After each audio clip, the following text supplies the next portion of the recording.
Kablamo! Hello, everyone, and welcome back to episode two, technically, Yes, of episode 2 of the Bad Batch. Let's Talk About the Bad Batch. The Friday episode just came out, and yeah, we're at the shorter episodes now. I say shorter; they're half an hour long, which isn't too shabby at all. I'm definitely not complaining. So yeah, you might notice things are a little bit different to before.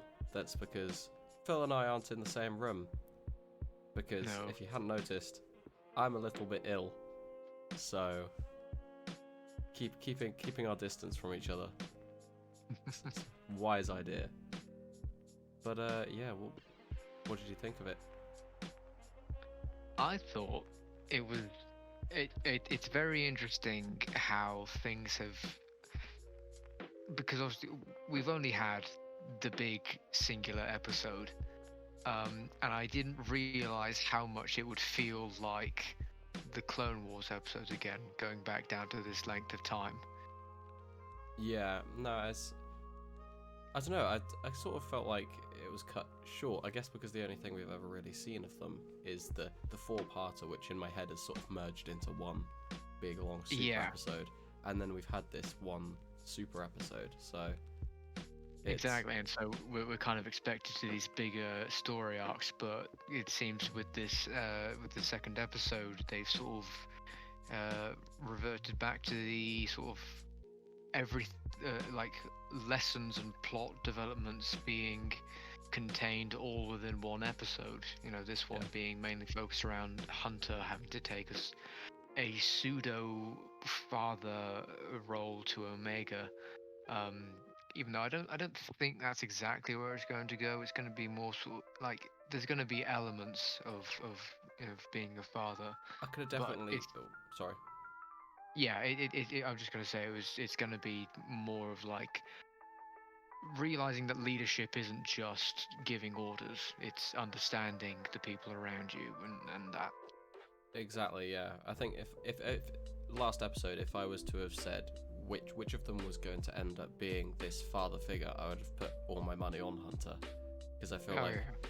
he's he's very much the leader, but he's a leader of the military group. And so as they sort of somewhat addressed in this, when Cut came up to him, it was all, look, she's a child, she's not a soldier. Calm the hell down. Mm, So I guess that's going to be some. That's I guess going to be at least his character arc for the short term. Anyway, yeah. is this learning that sometimes not everything's life and death, and there's actually like a you can have this sort of softer, more parental side, which is still authoritative, but in a different way. Yeah, exactly. And you know, speaking of Cut, not a character I was expecting to return, let alone for the Bad Batch to have a history with them. Cut, for those who don't know, is not a defective clone, but a clone who defected. Stark difference between the two words. He left the Grand Army of the Republic because he didn't want to fight anymore and started up a life on a planet and yeah, avoid being killed off. This is uh, r- relatively early on in the Clone Wars. Yeah, it was like a two Um, or three episode arc with Rex, wasn't it? yeah, yeah, it was. Um, and so yeah, so he got reintroduced, and it's seeing how he's being affected by um,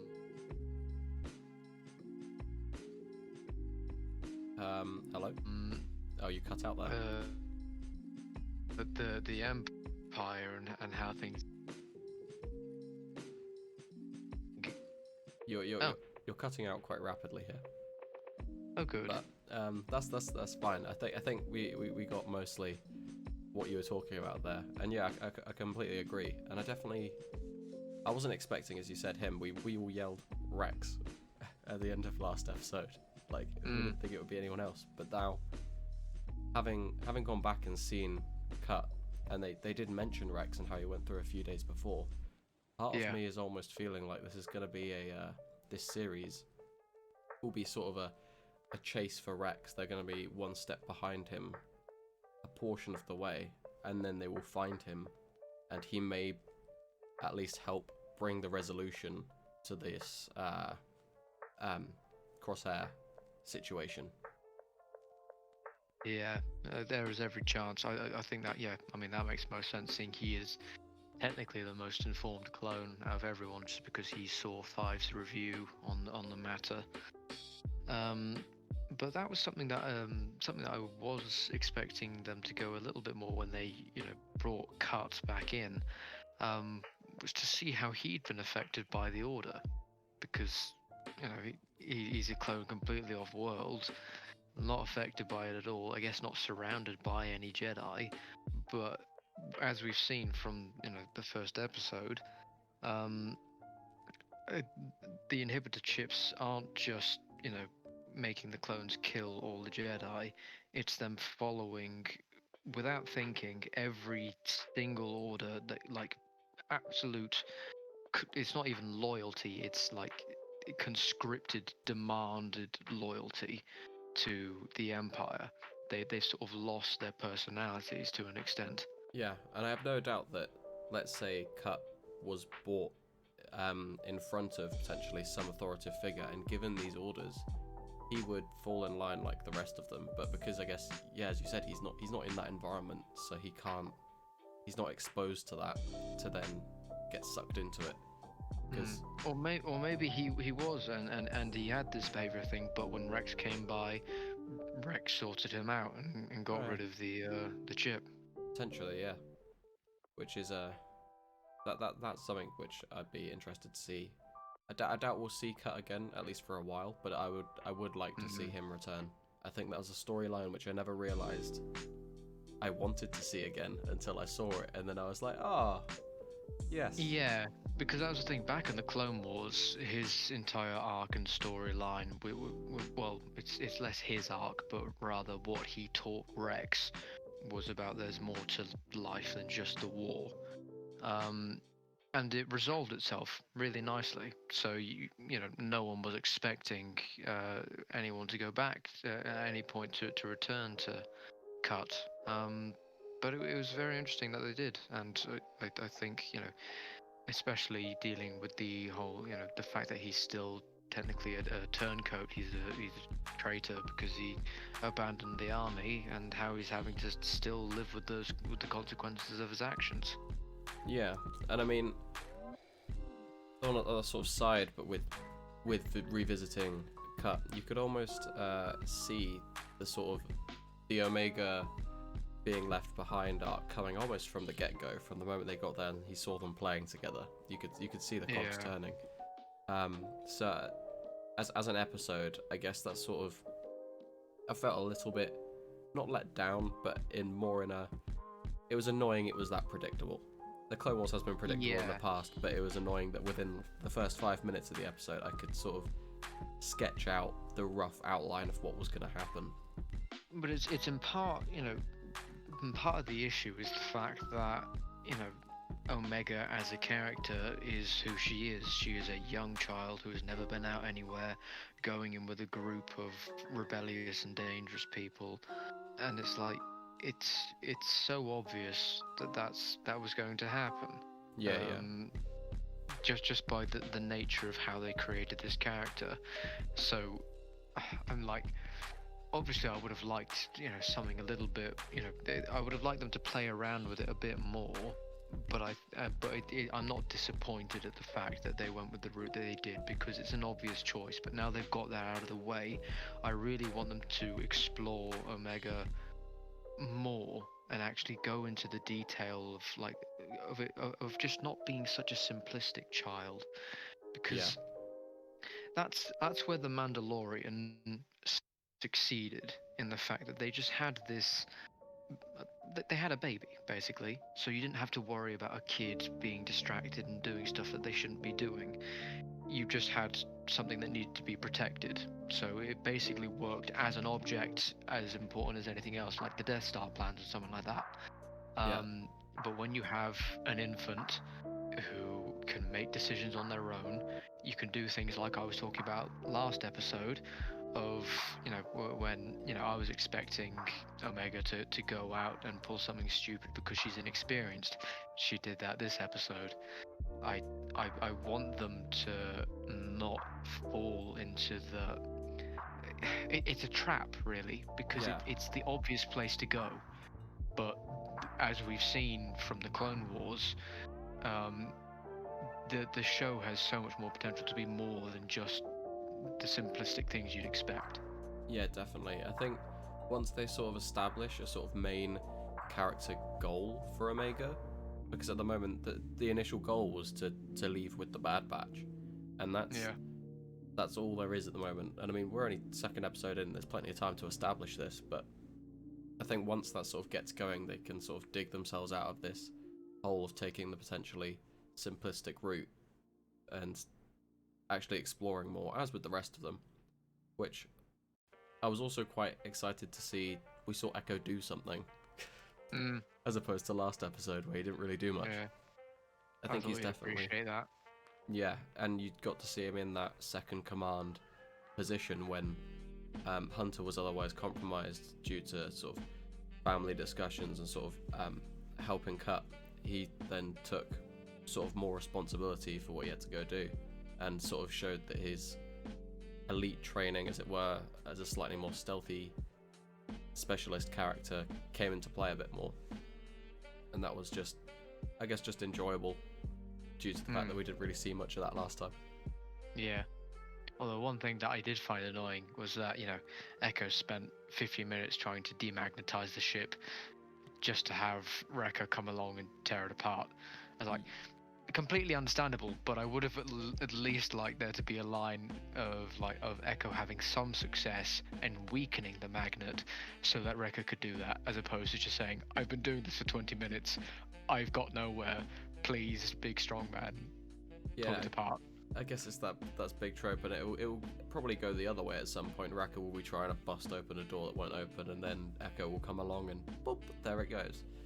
Yeah. It's annoying that those things exist, but it's bound to happen, isn't it? Much like with the whole sort of child trope Yeah. that we've had going on. But yeah, and it was also quite interesting to see, again, with this whole post Order 66 stuff, the whole introduction of chain codes, Mm. which, and the sort of way they went about it, with at least with this slightly more less industrialized world being easily preyed upon very quickly, and just sort of abducting these ships as they're trying to leave and going, nope, you're gonna get tagged, you're gonna get put in the system. Yeah, it's something that you didn't really see in the original trilogy or anything like that. Just how authoritarian and basically fascist the Empire is, controlling the movements and restrictions of literally everyone under their grasp. And when it's on a galaxy-wide scale, it's not something that they even touched on lightly in the original trilogy. They just focused on, hey, these are villains. They are doing stuff, and move on.